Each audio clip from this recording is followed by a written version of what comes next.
मित्रांनो, शेतकऱ्यांना दिवसा वीज पुरवठा व्हावा यासाठी शासनातर्फे मागेल त्याला सोलार योजना सुरू करण्यात आलेली होती. परंतु मित्रांनो, गेल्या कित्येक महिन्यापासून जवळपास 5 ते 6 महिने झाले बरेच शेतकरी हे सोलारसाठी पैसे भरून बसले होते. काही शेतकऱ्यांनी 23,000, काही शेतकऱ्यांनी 42,000, काही शेतकऱ्यांनी 17,000 असे पैसे भरून ठेवलेले होते. परंतु अद्यापही शेतकऱ्यांना वेंडर सिलेक्शनचे म्हणजे कंपनी निवडायचे ऑप्शन येत नव्हते. त्यातच मित्रांनो, आता परत एकदा शासनातर्फे या मागेल त्याला सोलार योजना आहे यामध्ये घोळ करण्यात आलेला आहे. शेतकऱ्यांना म्हणजे शेतकऱ्यांवर जबरदस्ती कंपन्यांचे ऑप्शन लादले गेलेले आहेत. तर त्याविषयीची सविस्तर माहिती आपण आजच्या व्हिडिओमध्ये क्लिअर करण्याचा प्रयत्न करणार आहोत. तत्पूर्वी जर चॅनलवर नवीन असाल तर चॅनलला सबस्क्राईब करा आणि समोरील जी बेल आयकन बटन आहे ते दाबायला विसरू नका. तर नमस्कार मित्रांनो, मी राज सुरेतर स्वागत आहे कृषी मॅन यूट्यूब चॅनलमध्ये. मित्रांनो, तुम्हाला देखील काही प्रश्न असतील तर डायरेक्टली इंस्टाग्रामला मेसेज करून विचारू शकता. इंस्टाग्राम आयडी हा डिस्क्रिप्शन बॉक्समध्ये दिलेला आहे आणि बॅकग्राऊंड व्हॉइसला इग्नोर मारायला विसरू नका. तर मित्रांनो, गेल्या 6 महिन्यापासून बरेच शेतकऱ्यांनी आपण उसनेपासने पैसे करून त्यांनी मागील त्याला सोलार योजनेचा मेसेज आला, अर्ज आला, भरला, मेसेज आला बुवा पैसे भरा म्हणून, 7 दिवसाच्या आत पैसे पे करा. उसनेपासने पैसे केले बऱ्याच शेतकऱ्यांनी आणि पैसे भरले सुद्धा. बुवा आम्हाला सोलार येईल, उन्हाळ्यात त्याची फिटिंग होईल, कारण पावसाळ्यामध्ये शेतामध्ये जायला वाहन वगैरे जात नाही, मग त्या कारणास तो उन्हाळ्यात लवकरात लवकर फिटिंग होईल अशी आस बाळगून होते शेतकरी. परंतु मित्रांनो, गेल्या कित्येक महिन्यापासून जे शेतकरी प्रतीक्षित होते मागेल त्याला सोलार योजनेअंतर्गत सोलार बसवण्याच्या, तर मित्रांनो त्यांना वाटत होतं बाबा आज वेंडर सिलेक्शनचा ऑप्शन येईल, उद्या वेंडर सिलेक्शनचा ऑप्शन येईल. तर मित्रांनो, तसं काही झालं नाही. शासनातर्फे जबरदस्ती शासनाला वाटेल त्या कंपन्या शेतकऱ्यांवर लादल्या गेलेल्या आहेत.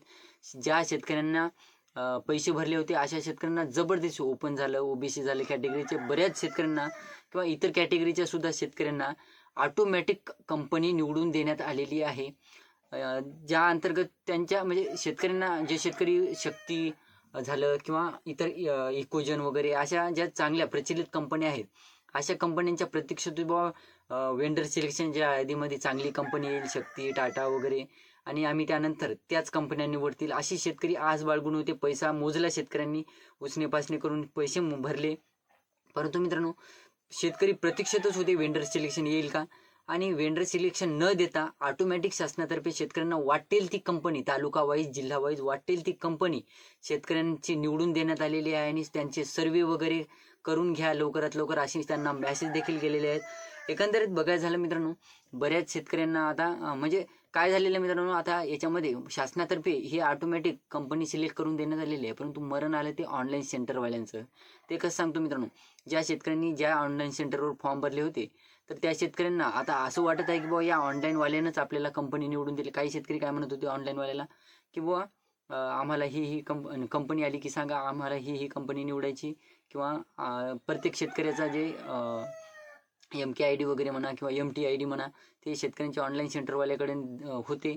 तर शेतकऱ्यांना काय वाटत आहे, काही सर्किट शेतकऱ्यांना काय वाटत आहे किंवा हे ऑनलाईन सेंटरवाल्यानेच हे कारस्थान केलं आहे आणि त्यांनीच मनानेच आम्हाला कंपन्या निवडून दिल्या आहेत, म्हणून काही शेतकरी असा विचार करत आहेत. परंतु मित्रांनो, काय ऑनलाईनवाल्यांचं याच्यामध्ये काहीही नाही. तुमची कंपनी निवड ही शासनातर्फे करून देण्यात आलेली आहे. आता तुम्हाला सांगतो कोणकोणत्या कंपन्या आता ऑटोमॅटिक सिलेक्ट झालेल्या आहेत काही जिल्ह्यामध्ये. काही म्हणजे गरज नसताना, म्हणजे घ्यायची नसताना जबरदस्ती त्यांच्यावर कंपन्या लादल्या गेल्या. ते म्हणजे ओसवाल कंपनी. आता बऱ्याच शेतकऱ्यांना ओसवाल कंपनी घ्यायची नव्हती, अशा शेतकऱ्यांना सुद्धा ओसवाल कंपनी. त्यानंतर काही शेतकऱ्यांना कोसोल एनर्जी प्रायव्हेट लिमिटेड, ही कोणती कंपनी आहे आता मला तर नाही माहिती, नवीनच कंपनी ऐकण्यात आहे. ही कंपनी देण्यात आलेली आहे काही जिल्ह्यातील, काही तालुक्यातील शेतकऱ्यांना. काही शेतकऱ्यांना जवळपास प्रीमियर एनर्जी ही कंपनी थोडीशी प्रचलित आहे मित्रांनो, ही सुद्धा काही शेतकऱ्यांना देण्यात आलेली आहे. काही जिल्ह्यामध्ये जवळपास आयकॉन सोलार ही कंपनी ऑटोमॅटिक निवडून देण्यात आलेली आहे. शेतकऱ्यांना घ्यायची नव्हती तरी सुद्धा त्यांना सर्वेसाठी डायरेक्ट बाबा सर्वे करून टाका म्हणून ही निवडण्यात आलेली आहे, अशी मेसेज गेलेले आहेत. तर मित्रांनो, आता ह्या एनर्जी ही प्रीमियर एनर्जी ही जी कंपनी आहे ती प्रचलित होती. परंतु इतर कंपन्यांचं काय, ओसवाल कंपनी किंवा इतर कंपन्या जे कोसोल एनर्जी, ह्या नवीनच कंपन्या. आता म्हणजे बघायचं झालं मित्रांनो, शेतकऱ्या आता कंपनीचं काय राहतं मित्रांनो, काही कंपन्या ह्या चांगल्या वॅटच्या पाट्या देतात, काही कंपन्या कमी वॅटच्या, म्हणजे बुवा कमी असताना देखील, कवळ्या उन्हात देखील काही शेतकऱ्यांचा सोलार पंपाला चांगलं पाणी दिसतं आपल्याला, आणि काही शेतकऱ्यांचं भर उन्हात सुद्धा काही शेतकऱ्यांचे प्रेशर, हे पाण्याचे प्रेशर हे कमी असतात. हेच फॉल्ट असतात मित्रांनो कंपनी निवडल्यानंतर. तर वेगवेगळ्या जिल्ह्यात वेगवेगळ्या तालुक्यात तालुका वाईज म्हणजे पूर्ण तालुक्यासाठी काही कंपन्या ह्या निवडून देण्यात आलेल्या. म्हणजे तुम्ही जर एका तालुक्यातून असाल तर पूर्ण तालुक्याला ऑटोमॅटिक एकच कंपनी निवडून देण्यात आलेली आहे. तर मित्रांनो हे जे प्रकार होते ते हे मागील त्याला सोलार योजनेअंतर्गत मोठ्या प्रमाणात घडलेले आहेत. ज्या शेतकऱ्यांनी पेमेंट केले होते त्या शेतकऱ्यांना जबरदस्ती कंपन्या लादण्यात आलेल्या आहेत.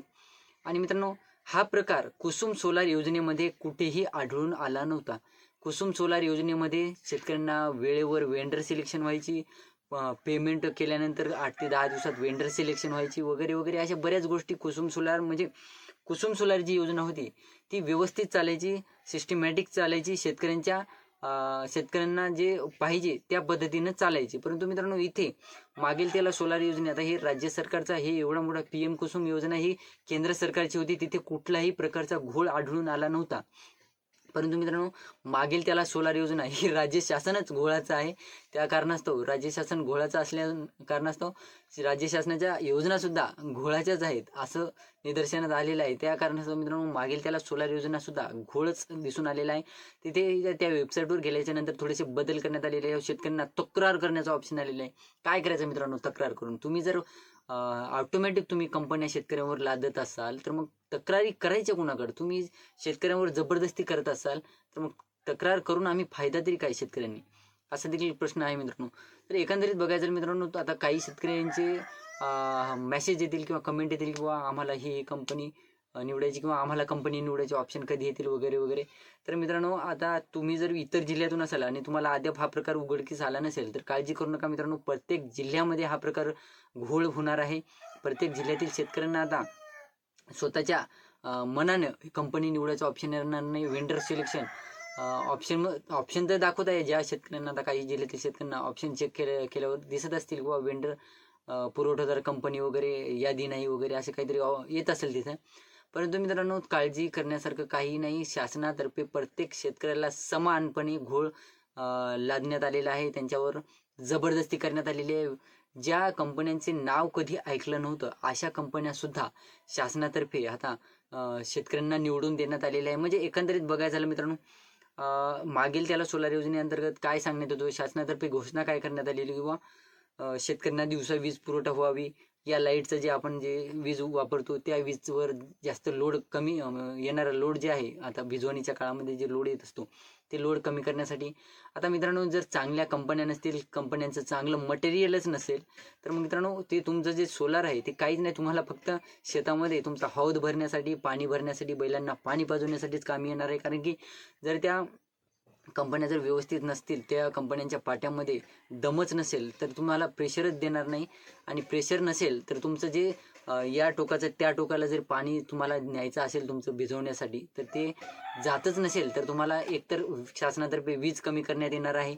इकडे सोलार बसवल्या कारणास्तव तुम्हाला DP मिळणार नाही, तुम्हाला वीज कनेक्शन तुमच्या विहिरीवर मिळणार नाही. मग तुम्हाला करायचं काय हा देखील प्रश्न उभा राहिलेला आहे मित्रांनो. एकंदरीत बघायचं झालं मित्रांनो मागील त्याला सोलार योजनेमध्ये सुद्धा मोठ्या प्रमाणात जसं पीक विम्यामध्ये घोळ आलेला आहे, अतिवृष्टी अनुदानामध्ये घोळ आलेला आहे, त्याचप्रमाणे मागील त्याला सोलार योजनेमध्ये सुद्धा घोळ आलेला आहे. हे व्हिडिओ होता काही शेतकऱ्यांसाठी ज्यांना अजून सुद्धा माहिती नाही की काय घोळ चालू आहे. त्यांच्यासाठी व्हिडिओ आवडला असेल तर लाईक करा, चॅनलला सबस्क्राईब करा आणि जास्तीत जास्त शेतकऱ्यांपर्यंत पोहोचवण्याचा प्रयत्न करा. धन्यवाद.